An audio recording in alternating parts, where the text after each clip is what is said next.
Joining me now to talk about the president's tariff strategy is independent political analyst and presidential historian Rich Rubino. Rich, thank you so much for joining me this Saturday.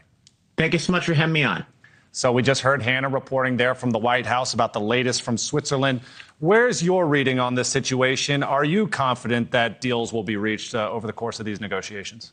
I don't necessarily think in these negotiations. It might be potentially in future negotiations. That being said, it is in the political best interest of both countries, because you have a scenario right now where products are coming over to America, or rather ships are coming with not as many products, and that's stuff that's going to hurt Donald Trump, I think, politically. I think that from Donald Trump's perspective, so far he's talked about all the great trade deals that he's potentially negotiated, but so far he's only had one framework, and that's the one with the United Kingdom.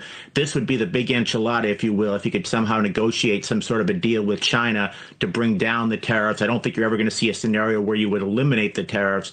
But that being said, Donald Trump is very much a tariff man. He's somebody who's very much an advocate of tariffs. He's somebody who's talked in the past about potentially supplanting the income tax with tariffs, which it used to be before the 16th Amendment. So it'll be very interesting to see.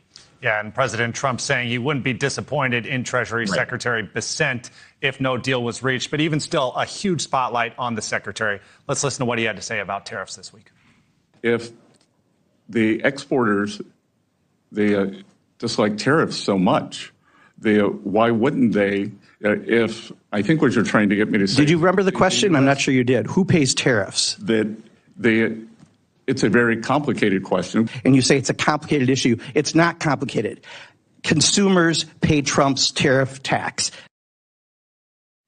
So we see him right there, obviously getting grilled. There's a lot of pressure in a situation like that where you got to face a line of lawmakers. What did you think about that back and forth that we just played, and whether or not you think the secretary is the right man for those negotiations? This is really interesting because if you go back, for example, whether it was Bob Kerrey in 92, Dick Gephardt running for president twice in 1988 and 2004, Bernie Sanders, the Democratic Party, at least contemporaneously, has been the party that generally supports tariffs. Donald Trump has really done the work, has really changed the dynamics here. And now you have a scenario where one of the most liberal members of the House of Representatives is grilling the secretary about tariffs. I think that what the Democrats will argue here is that we support tariffs. We don't support broad-based tariffs. They're one tool in the toolbox, one arrow in the proverbial quiver that we could use towards countries that are potentially unfair to the United States, but dealing across the board tariffs is something that can really have deleterious effects, I think, on both sides, but it's very much a transmogrification of the political paradigm. Rich, we saw both President Xi and President Putin cozying up in Moscow this week. How concerned should Americans be about these two superpowers really strengthening that relationship? And then on top of that, how concerned should President Trump be the fact that maybe this could be impacting negotiations?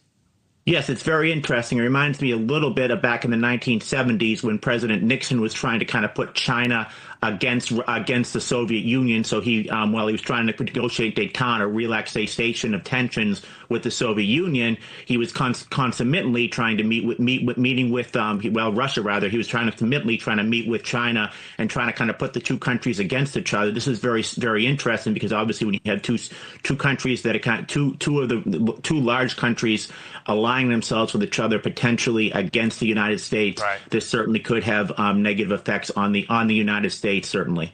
Rich Rubino, a presidential historian, giving us all a history lesson today. Thank you very much for your time and for your insight. Thank you. I enjoyed it so much.